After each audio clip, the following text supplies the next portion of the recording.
Hi everyone, welcome to Lola's Frugal Life. This is episode number 225. Today we're going to be talking about practicing financial self-care. So please stick around for a few quick words from our sponsor and we'll get right into the show. Are you in the mood to learn something new? Well, Skillshare is now offering 1 month free of Skillshare Premium. Unlock a passion, side hustle, or new professional skill with thousands of classes in design, business, and more. Start your 1 month free trial now by using the link within the podcast notes for this episode. There's no commitment and you can cancel at any time. So why not go ahead and learn a new skill that you have always wanted to have? So today I wanted to talk about practicing financial self-care. So financial self-care is taking the time to set yourself up with good habits so that you can achieve your financial goals. When people don't have their finances under control, they can experience a lot of stress, which can lead to depression or anxiety or other kinds of issues, even with your health. So if you think about it, the stress doesn't only apply to those with low incomes or small net worths. Anyone can experience stress when they don't have their finances under control.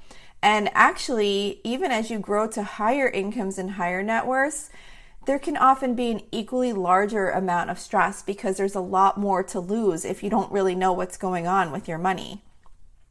So just as it can be stressful working with a low income and not really knowing if you're going to, if you're making the best use of each dollar, it can be just as stressful earning a high income and not really having a handle on where all that money has gone. So it's really important to practice financial self-care no matter where you are in your financial journey. So while it might not seem like at first thought, having your finances under control is just as important to your self-care as rest and living a healthy lifestyle. So today I'm just going to talk about some financial self-care practices you can implement in your life just to kind of help you keep on top of what's going on and, to help you feel good in those areas and know that you're doing something to set yourself up for the future. So the first tip, of course, the first practice, I guess, is to just be making sure that you're tracking your expenses and updating your budget. If you're just going through life day to day and not really knowing what's coming in and going out, it can make you feel really uneasy about all of your purchases because you really have no way to know how much you can afford to spend on anything. Even if you have a budget but you're not keeping up on it, that can add stress too because you might be worrying about how you're doing compared to what you had planned on. So by putting some time aside, like making sure for yourself, you devote some time to put aside to track your expenses and maintain your budget on a regular basis, it's going to make you feel much more in control of your money. And being more aware of your income and expenses helps you make better decisions on your spending habits. If you have no idea how much you have to spend on something, you might just buy it because you think, oh, we have plenty of money. I make this much a week or this much a month or whatever. And without taking into account all of the other expenses that money has to go for, you really don't have any idea until it's too late. So it's really important to set some time aside on a regular basis to track your expenses and update your budget. And you'll feel good about doing that. You don't have to spend a ton of time. The more time you spend, of course, the more you'll get into the details and you'll improve upon it. But even just doing a small amount of time to set aside to look at it will really help you feel better and more aware of what's going on.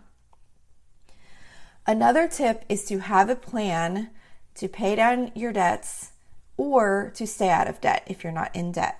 So if you have any debt that needs to be paid down, regardless of how much it is, it's important to get a plan laid out because even if the amount is really large, you don't want to let it overwhelm you. It's best to get it laid out on paper and come up with a realistic plan because having that hanging over your head and not even really kind of acknowledging it and putting it down and coming up with a plan can be overwhelming in and of itself and can make you feel stressed out. So you want to just see what it is, come up with a plan, and then just work on that plan. And if you're not currently in debt, it's still really important to be mindful about your spending to make sure that you stay out of debt because debt causes stress and it puts pressure on your budget by having to allocate a portion of your income to cover those payments. So by having a plan in place, if you do have debt, or if you don't have debt, the plan, if you have debt, to get out of it, and then if you don't have debt, the plan to make sure you're tracking your expenses and your budget financially so you don't go into debt, really can kind of put your mind at ease. And if you are in debt, just like I said, just by having that plan in place will help you put your mind at ease, knowing that there's an end in sight. And even if the plan to pay down your debt is going to take a really long time, it's still better to have a plan with a rough timeline than to feel like you'll just always have this burden of debt. So it's really important for yourself to make sure that you sit down and get a plan together. And a lot of people might say, it is what it is. I have debt. It'll never go away. And it doesn't bother me. But I think it really does bother most people. So it's really important to kind of get a handle on that and know where you're at and know what your plan is to get out of it. Another tip for financial self-care, and I think this one is really important, and I don't think it's talked about that much, but it's really to create a bare bones budget that you would use in an emergency situation. So of course you're going to have your regular budget, but when you do your regular budget, it's a good idea to take some time for yourself to sit down and create a budget that cuts out everything that is not an essential. No dining out, no Netflix, no fancy coffees. You want to create a budget that is completely stripped out of everything that's not essential, so that you can have something to rely on as like a basic budget. If you had a financial emergency arise, at least you would have a plan in place, laying out the very minimum that you need to survive for the short term until you can recover from whatever the situation is. And by having that, it just kind of can put your mind at ease, knowing that if something were to happen, you have a plan, because you don't want to get into a bad financial situation where maybe you either temporarily lose a job, or maybe you have a huge medical expense or something like that. And now, while you're under all that stress, you have to try and deal with this budget and figure out what to do.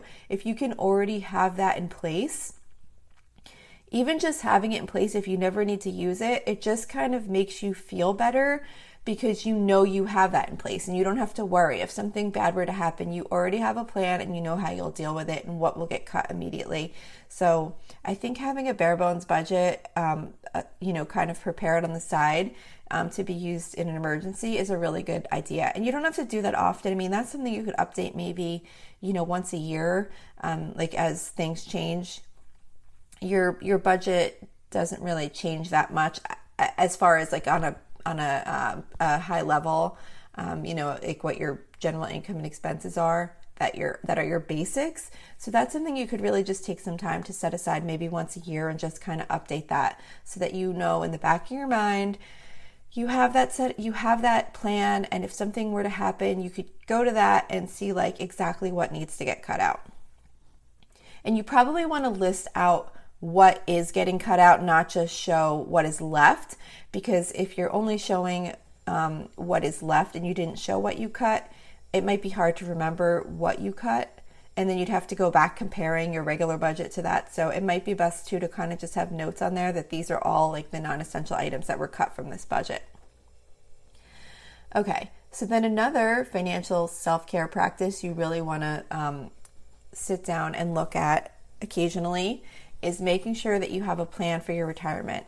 It's a good idea to sit down and do a projection of what your retirement savings will look like at your expected retirement age. I would recommend not worrying about the big giant gap that the investment companies often show. This is where you need to be and this is where you're going to be at, because everyone I've spoken to, including people that are at very high income levels, well, maybe not very, very high, but really good income levels, has always agreed that there's shows that they need way more than what it's projecting that they're going to be at. So while I'm sure that would be great to hit those numbers, I don't think it's realistic for a lot of people to hit those numbers. So don't just look at that and say, oh, it's not even worth projecting. I guess that's what I'm trying to say. Maybe it's an okay benchmark to look at, but don't look at that and say, oh, I'm never going to have enough and it's not even worth looking at this. Just sit down and do your own projection. you could just do a really simple calculation, estimating what you're going to be adding to the account each year, kind of showing your beginning balance plus what you're going to be adding each year, and then using like an estimated growth rate to add into that each year. And that can give you a pretty good idea of what you're going to have when you retire. And kind of just knowing that and sitting down and looking at your projection can really help you feel either more comfortable with the amounts that you are putting aside and know that, okay, I have a plan in place, this is working, and this is roughly where I'll be at when I retire. Or it can cause you to put some thought into coming up with a plan to try and increase your contributions if it looks like you're not going to have what you expected when you hit retirement age.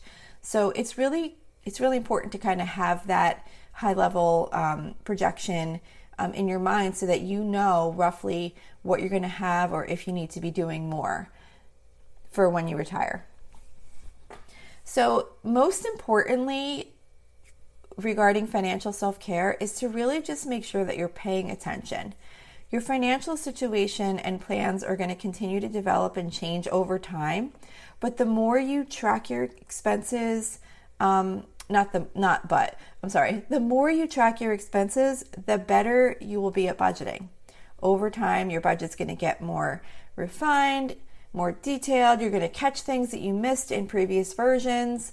So you're going to get better at those things over time. So the financial self-care aspect of this is not sitting down and just going through all these things and, getting them perfected and, having all these exact projections. It's really more about making a point to pay attention to these things and putting aside time to go over some of these different areas that I just talked about. Making sure to devote some time each week to go over your finances and your financial goals.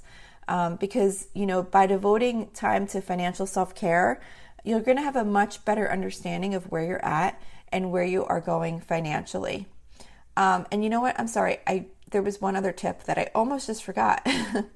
The one other tip that I wanted to share as part of a practicing self-care, financial self-care practice is to make sure that you're establishing savings goals. Having savings gives you peace of mind to know that you'll have somewhere to pull from if you have an emergency. And it also feels great to save up for a nice vacation, home improvement, or any other type of expense that you might be looking forward to. And by having savings goals that you're working on, you're going to feel much more in control of your money. You'll also be more likely to be intentional with your spending so that you can devote money towards your savings goals. So that's really important too. I totally wanted to mention that tip and I forgot. But like I was just saying though, the most important thing about all of this practicing financial self-care is really just making it a point to devote the time to sit down and look at your finances. Look at what you're spending, look at what's coming in, have plans together that you're kind of keeping an eye on a regular basis, and it will help take away any of that stress that you might have about your finances due to not really knowing what's going on. So that's it for today. I hope that this helped you in some way. If you have any questions or would like to email me about anything, you can reach me at lolasfrugallife@gmail.com. You can also follow me on Instagram at lolasfrugallife. You can also find blog posts for each episode on my website at lolasfrugallife.com. You can also join our private listeners group on Facebook at facebook.com/group/lolasfrugallife. And if you enjoy the show, please make sure to subscribe on Apple Podcasts, Spotify, YouTube, or wherever you listen from. And I would love if you'd screenshot the show and tag me on Instagram so I can see you're listening. And if you could take a couple of seconds to rate and review the podcast, that would be extremely helpful to me. My understanding is that those ratings and reviews really help other users find the show. So that would be really great if you could take a minute to do that. And that's it for today. Thank you so much for listening, and I hope you have a really awesome day.